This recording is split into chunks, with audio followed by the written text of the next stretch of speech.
A'udzubillahi minasyaitonirrajim. Bismillahirrahmanirrahim. Assalamualaikum warahmatullahi wabarakatuh. Kembali lagi di channel Sampul Hitam.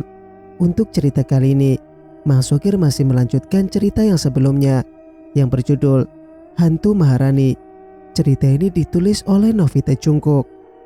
Dan sebelum kita lanjut ke ceritanya, tekan dulu tombol like di video ini. Dan jangan lupa tekan juga tombol subscribe channel ini dan nyalakan notifikasinya agar tidak ketinggalan cerita-cerita di channel Sampul Hitam. Dan buat teman-teman yang ingin belanja-belanja, silakan saja klik etalase yang ada di pojok kiri bawah. Dan tak usah berlama-lama, bagaimanakah untuk kelanjutan cerita ini? Ini dia kisahnya. Selamat mendengarkan. Mayat! Teriakan warga tentang penemuan mayat kembali terdengar. Kali ini jasad seorang wanita yang bertubuh sangat gemuk dan kempal. Jasadnya sama persis seperti Pak Bungkul juga.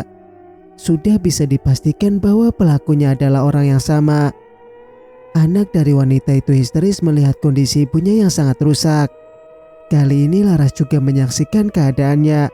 Banyak yang muntah karena tidak sanggup menyaksikan hal tersebut. Mereka tidak kuat melihat keadaan yang sangat tragis itu. Bahkan Erna putrinya pingsan di tempat. Tadi pagi ibunya berpamitan mau ke sawah usai melayat Pak Bungkul. Tapi sekarang sang ibu malah menyusul pria tua itu. Erna tak kuasa menahan kepedihannya karena sang ibu harus menghembuskan nafas terakhir dengan sadisnya seperti itu. Yang kuat nak, doakan ibumu masuk surga. Laras berusaha menghibur Erna.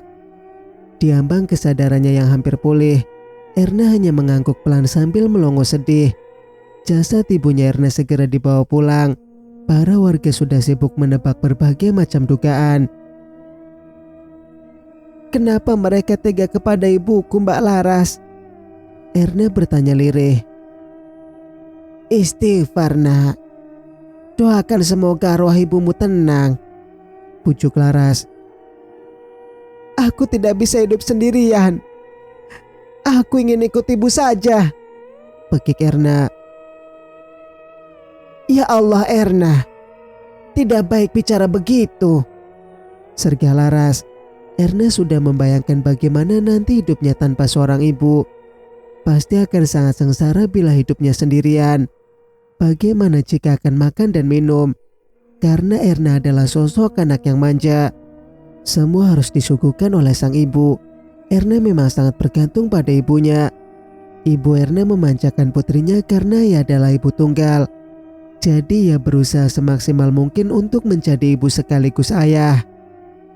Berkat pujukan Laras kepada Erna yang sangat lembut, gadis ini akhirnya mau tersadar dan memandikan jasad ibunya. Meski menahan luka hati yang sangat dalam karena kehilangan sosok yang mencintainya sepenuh hati selama ini. Acara penguburan juga diwarnai dengan isak tangis. Bibinya Erna juga menangis pilu melihat sang kakak yang kini tertanam dalam perut bumi. Masa ia macan sih? Apa mungkin ada dukun yang menggunakan ilmu? Ujar Mira. Pokoknya jangan keluar rumah saat malam hari lah, saut Nani. Dia akan meninggalnya saat siang. Tadi saja dia masih melayat Pak Bungkul, ujar Mira. Lah iya, masa kita harus di rumah sehari semalam, keluh Nani. Duh, takut banget. Mira bergidik ngeri. Para pelayat mulai pulang dan Erna juga berjalan meninggalkan makam. Jiwanya terasa ngambang sekarang. Bahkan untuk menjalani hidup pun rasanya sangat malas. Aku harus bagaimana nanti, Bu? Bagaimana mungkin aku bisa hidup tanpamu? Isak Erna. Air matanya terus berderai karena untuk melampiaskan rasa sedihnya. Pasti ia nanti akan kesusahan dan juga kesepian selama hidupnya. Laras menatap dari jauh pada gadis yang berjalan lesu. Ditinggalkan oleh orang yang dicintai memang sangatlah menyakitkan. Laras sudah beberapa kali merasakan ditinggal oleh orang yang sangat ia cintai. Dimulai dari keponakannya Sarah, lalu berlanjut pada suaminya yang pertama, dan disusul oleh yang lainnya. Terakhir adalah putrinya yang meninggal karena nasib yang sangat buruk.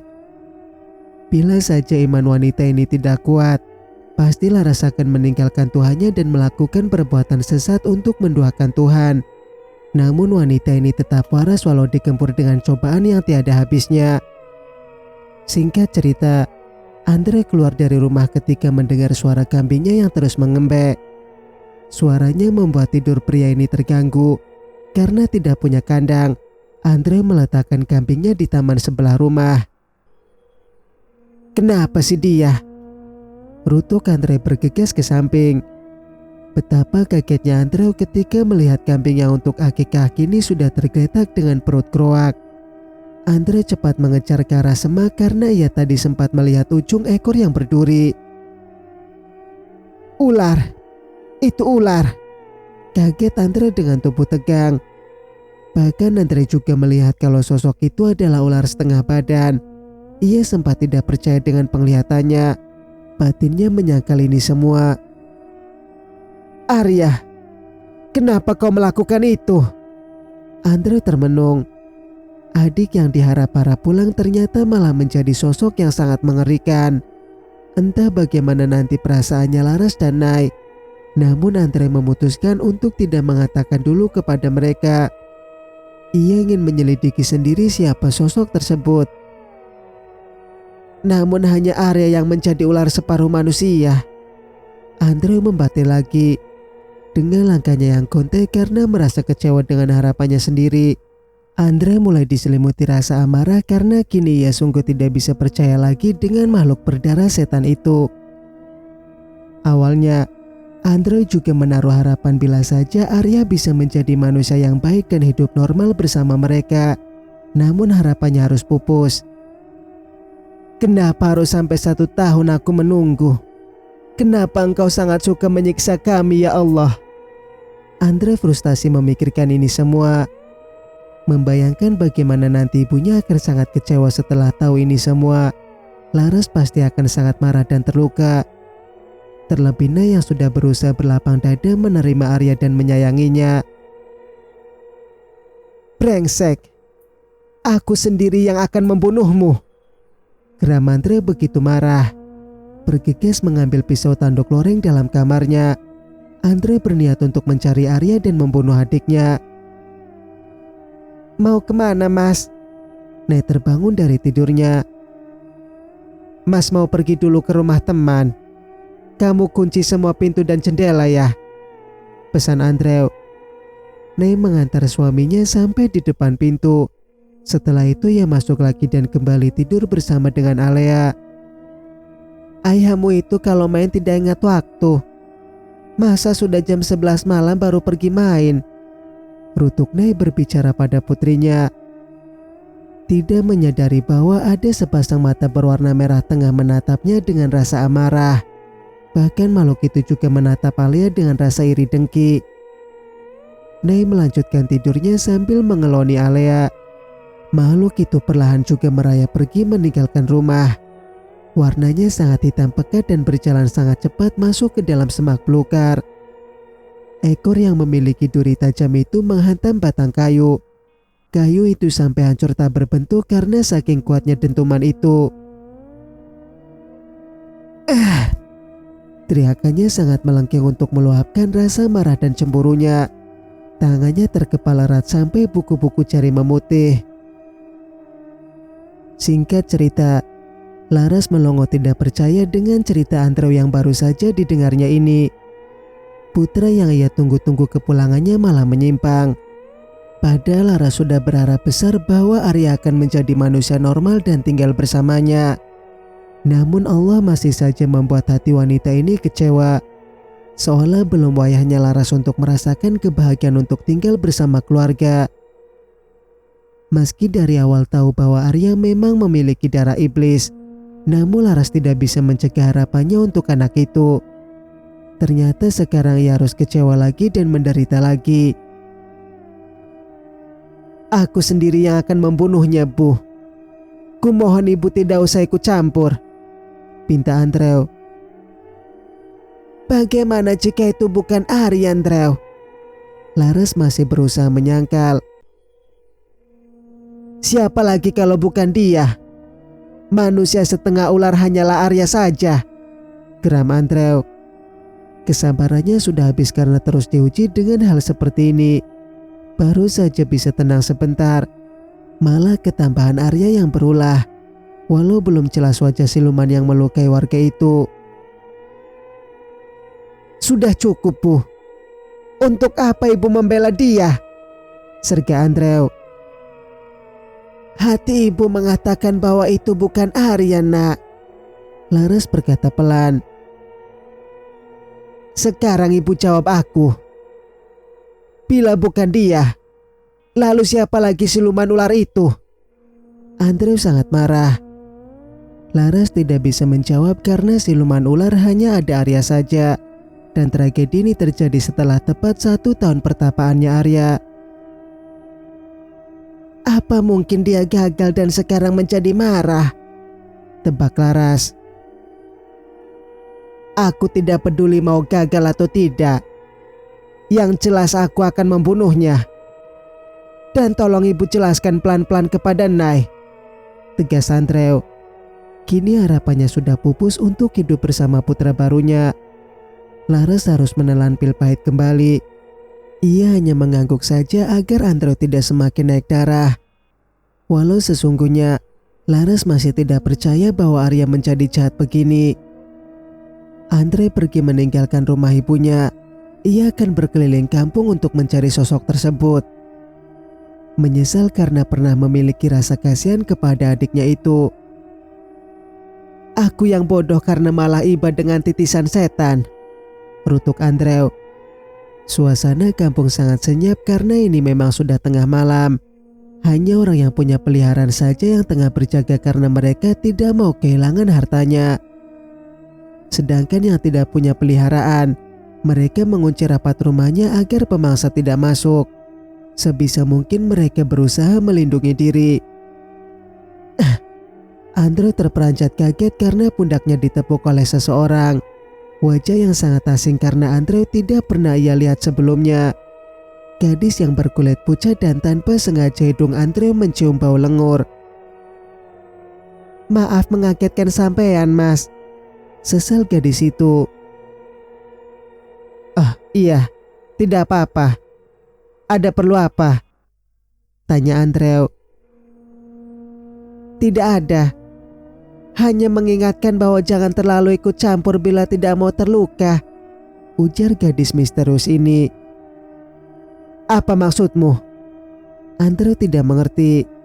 Namun hanya ketika Andrew berkedip sebentar, gadis ini sudah menghilang entah kemana. Andrew terkejut semakin menjadi-jadi karena baru sadar bahwa orang yang ditemuinya adalah lelembut. Siapa dia sebenarnya? Kenapa dia berkata begitu? Batin Andrew kebingungan. Mungkin saja bila tadi itu pria, maka Andrew akan mengira bahwa itu adalah Arya yang sudah berubah wujud. Namun itu adalah seorang gadis. Apa ini ya Allah? Andrew sebenarnya sangat lelah dengan semua ini. Cobaan demi cobaan terus datang silih berganti. Andai saja cobaannya biasa-biasa saja. Ini cobaannya selalu bersangkutan dengan setan. Sampai rasanya ia sangat akrab dengan yang namanya iblis. Tidak ingin terus kebingungan karena hadirnya makhluk gaib itu, Andrew kembali menelusuri kampung agar bisa bertemu dengan adiknya. Rencananya sudah tersusun rapi dalam otaknya. Apa mungkin gadis itu yang membuat Arya menjadi jahat? Batin Andrew sambil berjalan santai. Berbagai macam dugaan muncul dalam otaknya Andrew. Bisa saja bahwa gadis itu yang menggagalkan pertapaan Arya dan mencuci otak adiknya. Singkat cerita, Erna duduk termenung di belakang rumahnya yang menghadap ke sungai. Pikirannya sungguh kalut karena ibunya sungguh telah tiada. Ingin menganggap bahwa ini hanya sebuah mimpi saja. Air matanya mengalir deras karena teringat ibunya yang sangat pekerja keras. Erna dimanjakan dan tak pernah mengerjakan pekerjaan rumah walau sedikit pun. Siapa yang tega membunuhmu, Bu? Isak Erna sangat pedih. Aku, Ular panjang berbadan manusia sedang melilitkan ekornya di pohon kapuk belakang rumah Erna. Gadis ini menggosok matanya berulang kali karena tidak percaya dengan penglihatannya. Maaf ya aku membunuh ibumu. Aku lapar sekali soalnya, seringai siluman ular. Pergi kau dari sini, pekik Erna karena ketakutan. Aku sekarang lapar lagi. Bagaimana jika kau menyusul ibumu saja? Tawar siluman ular. Erna menjerit keras ketika buntut ular sudah melilit tubuhnya. Tari yang sangat runcing terus menyembul karena pemiliknya tersenyum tiada henti di hadapan wajah Erna.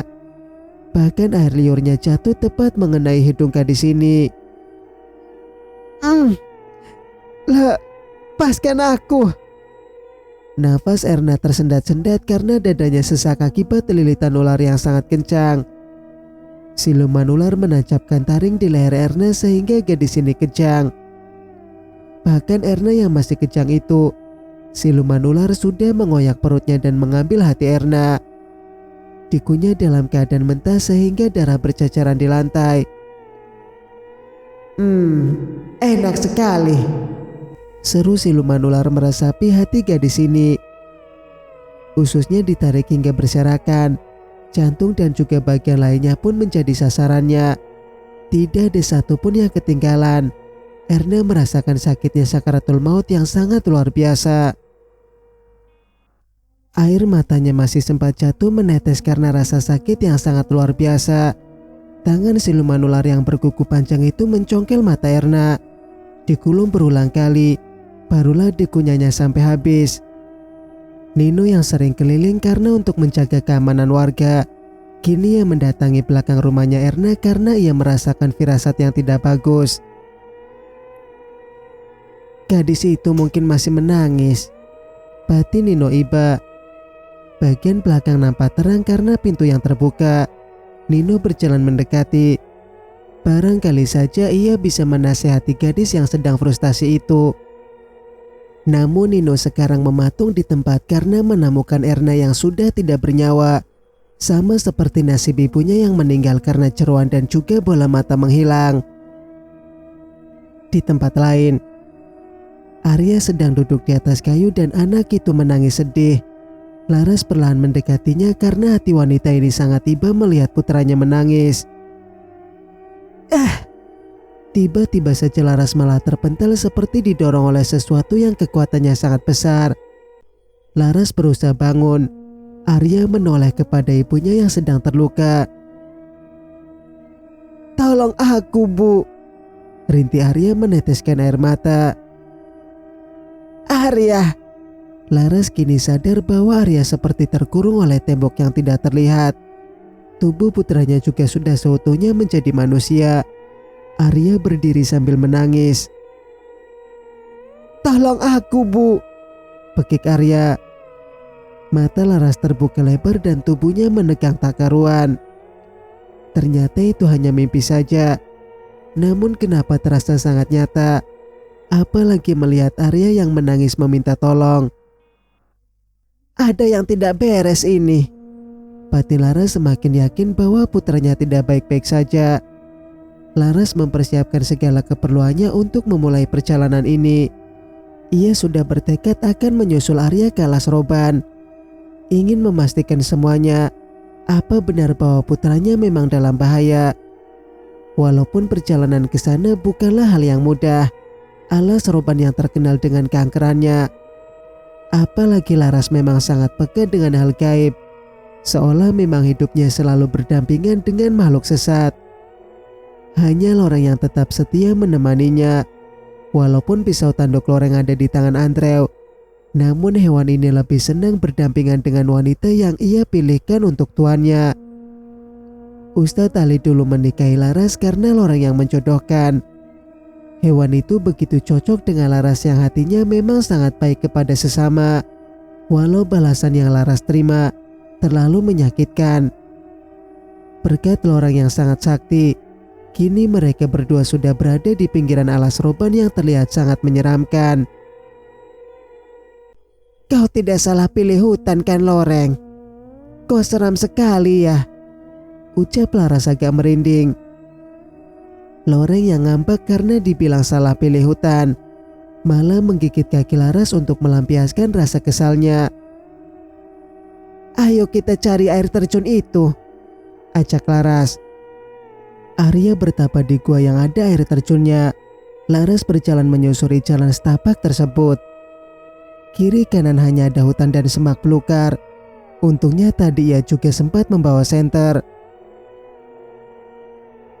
Kenapa perjalanan hidupku begini terus ya Loreng? Aku sebenarnya ingin hidup seperti orang lainnya yang santai, curhat Laras. Loreng hanya mendusalkan kepalanya tanda mengerti dengan jawaban Laras. Wanita ini lebih nyaman curhat dengan Loreng daripada sama orang lain. Siapa kau berani mengusik tempatku? Suara besar menggema mengagetkan mereka yang sedang berjalan. Sosok itu keluar dan rupanya sangat menakutkan. Mungkin bila orang biasa melihatnya, maka akan pingsan di tempat. Berkepala kerbau dan matanya menyorot merah. Tubuh bawah bagaikan manusia. Tepatnya dari bagian leher hingga ke kaki. Ototnya sangat besar seperti orang yang rajin nge-gym. Maafkan kami Kanjeng Kerbau Bonteng. Hambanya ingin mencari putra hamba. Laras menundukkan kepala. Anakmu? Seperti apa sosoknya? Makhluk yang ternyata memiliki nama Kerbau Bonteng itu bertanya kepada Laras. Putraku memiliki tubuh setengah ular. Dia bertapa setahun yang lalu. Namun 1 tahun sudah lewat. Dia tak kunjung pulang Kanjeng. Laras menjawab hormat. Aku tidak tahu. Mungkin dia bukan di kawasan bagian ini, jawab Kerbau Bonteng. Terima kasih sudah bersedia menjawab pertanyaan hamba Kanjeng, ujar Laras. Iya. Apa aku sangat tampan? Kerbau Bonteng mengeluarkan pertanyaan yang selalu ia tanyakan bila bertemu manusia. Jika orang tersebut tidak bisa menjawab pertanyaannya, maka ia akan langsung mengunyah kepalanya. Tentu saja Kanjeng tampan sekali, jawab Laras sambil tersenyum. Apa kau tidak berdusta? Makhluk ini memajukan wajahnya hingga tinggal sejengkal dari wajah Laras. Tentu saja tidak. Mana mungkin saya berbohong, jawab Laras malu-malu. Karena kau sudah menjawab jujur pertanyaanku, maka aku akan mengantarkanmu ke gua itu, ucap Kerbau Bonteng. Laras tentu saja senang karena ada yang mau mengantarkannya. Bila di sana ada penghuninya juga, mereka akan berbicara sesama lelembut. Ini tempatnya. Kau tinggal berjalan sedikit dan akan menemukan gua itu, ujar Kerbau Bonteng. Terima kasih, Kanjeng. Laras membukukan badannya. Akhirnya Laras pun menaiki bukit yang lumayan tinggi untuk mencapai mulut gua. Loreng berjalan santai sambil sesekali melirik makhluk gaib yang tadi mengantarkan mereka. Tidak ada Loreng. Kenapa tidak ada pun di sini? Laras menatap sekeliling gua. Tidak ada yang sedang bertapa di sini. Arya juga tidak kelihatan sama sekali. Apa memang putranya sudah kembali dan menjadi jahat? Laras kebingungan dengan semua ini. Teringat dengan batang kayu roboh yang ada di dalam mimpinya. Laras bergegas mencari. Barangkali saja putranya ada di sana. Ini kayu yang ada dalam mimpiku.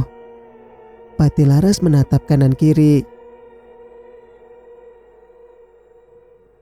Cari siapa kau Nyisanak?